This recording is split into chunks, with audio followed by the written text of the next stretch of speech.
Holy fuck. It's giving Handmaid's Tale, it's giving whatever Victorian era horror movie. The old man and young woman, in a weird, creepy vibe, it's giving Lana Del Rey. Hey everyone, it's Tom. I'm doing another song reaction. I'm actually doing a song and music video reaction to House by Charli xcx featuring Cale.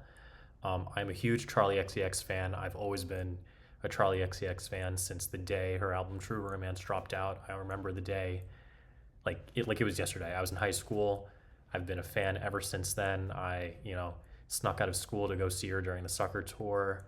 Her hyperpop, era, her Vroom Vroom era meant so much to me in college. And yeah, I'm really excited to see whatever she puts out. And this is no different. I know that this is for the Wuthering Heights movie, and she has a whole album coming out in December ahead of the movie in February. So I've been hearing that this is a Baroque pop album. She's said that she's been using more strings and stuff like that. So I'm just super excited. So I'm just going to listen to the song first and look at the lyrics on Genius. And then after that, I'll react to the music video. So let's go.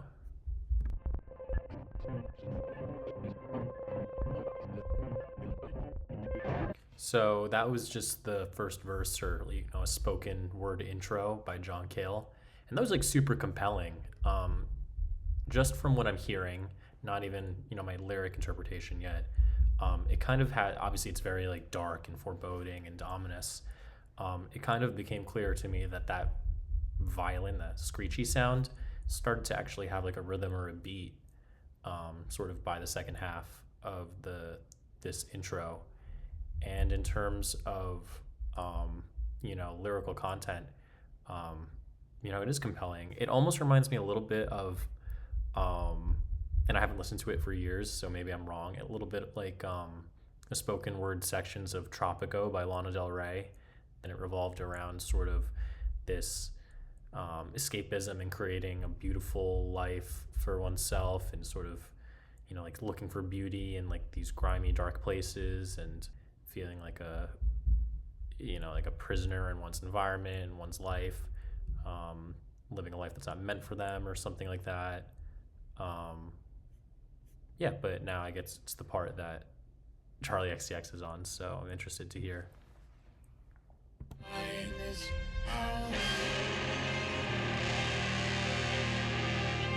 think I'm gonna die in this house.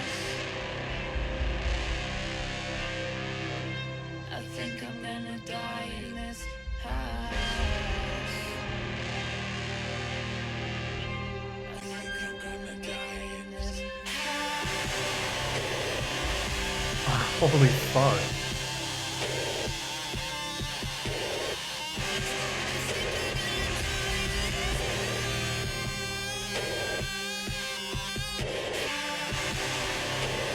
Ha!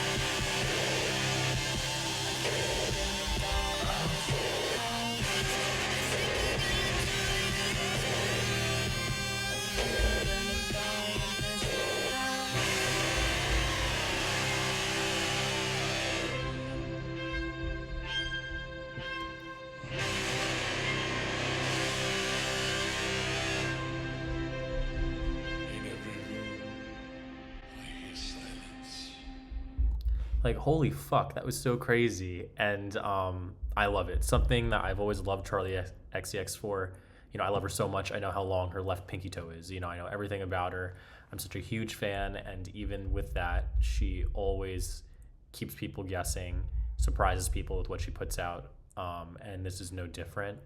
Obviously, the focus, in her part, is not really the lyrical content. Like, yes, like I think we're gonna die in this house, and the repetition of that definitely ties into the meaning, and it's definitely on purpose. I think it captures sort of like that whole, especially maybe even like female rage sort of thing. That sense of just being, not even just female rage, anyone can feel it. It's being like trapped, being a prisoner, sort of like going insane. Cabin fever sort of thing. I think it totally ties into sort of the repressive nature of whatever Victorian era England or whatever Wuthering Heights is about. but just the vocal performance and the production of the song is so different for Charli. It's very intense and very hard, and there is, I think, processing on her voice. I think there's still auto tune, at least in some parts, but the vocal performance, like the delivery, the style that she was singing, I feel like I've never heard her do that, like the croaky, screamy sort of voice. I love it, and I think it's really cool that she, kind of put a lot of hype to it. And I'm not saying that it was like a bait and switch or a letdown, because it's not by any means, but it's clearly kind of more about the spoken word intro, and like her vocal contributions are a little bit just more for vibe setting, right? And I'm super excited to see the soundtrack album in like 2 months, if it's all kind of like this, where it's kind of setting such a dark and ominous sort of vibe.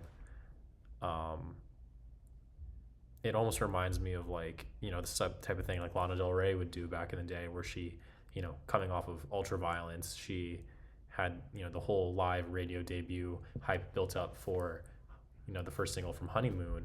And I don't remember if the first single was Terrence Loves You or Honeymoon, the title track, but if it was either of those, I just will never forget, like, just it was a surprise. It was so left field, something so unconventional, especially at that point in the pop landscape, right? Like nobody was expecting like a slow, languorous 6-minute violin song. And I think this is sort of like a similar approach to capturing people's attention and sort of, artistry or whatever. I love that song. I can't wait to listen to it more. And now I want to look at the video.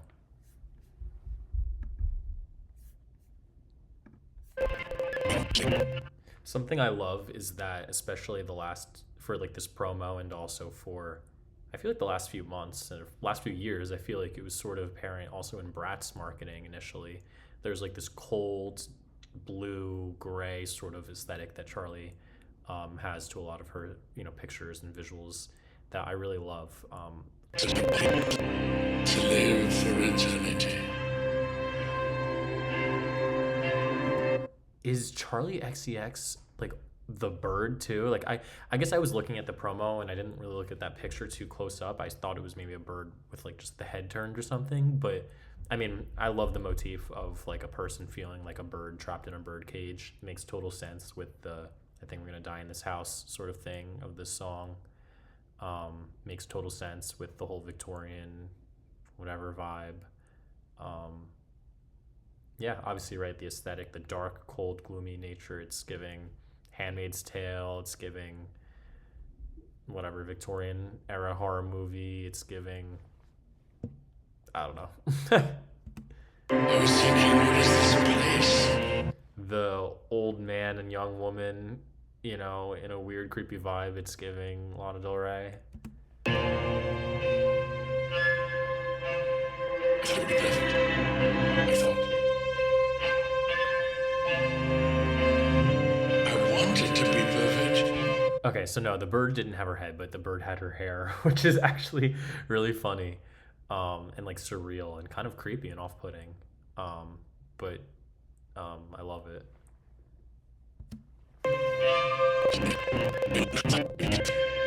Like relatable. I like love. She looks so beautiful and ethereal in this video.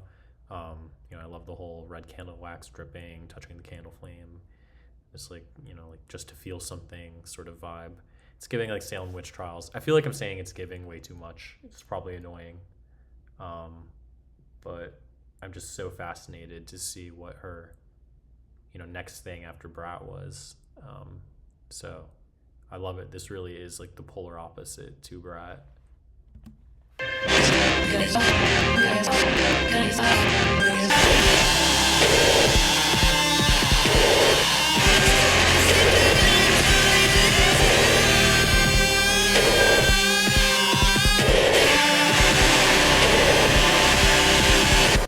I love it. I am just so obsessed. I think it's a little weird and goofy that he has that orange hat on. It's just so bright in the woods. It sticks out, but I don't know, maybe that's the point. Wow, she just looks so good.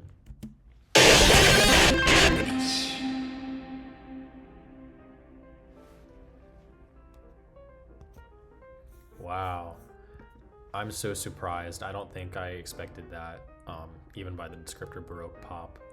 Um, I will say, I'm wondering if this sort of vibe and sound is what she's really going to keep cultivating, over the next few months or years, with her next album. I don't believe that this album in December, the soundtrack to Wuthering Heights album, I feel like that's not like her official next like seventh album or whatever. So I'm wondering if this is, like the scores and the movie soundtracks are like a vehicle for her to sort of experiment with that darker, intense experimental sound and, sort of, cultivate that, or, and like compartmentalize that, or if it's also going to carry over into like sort of like her actual solo main discography.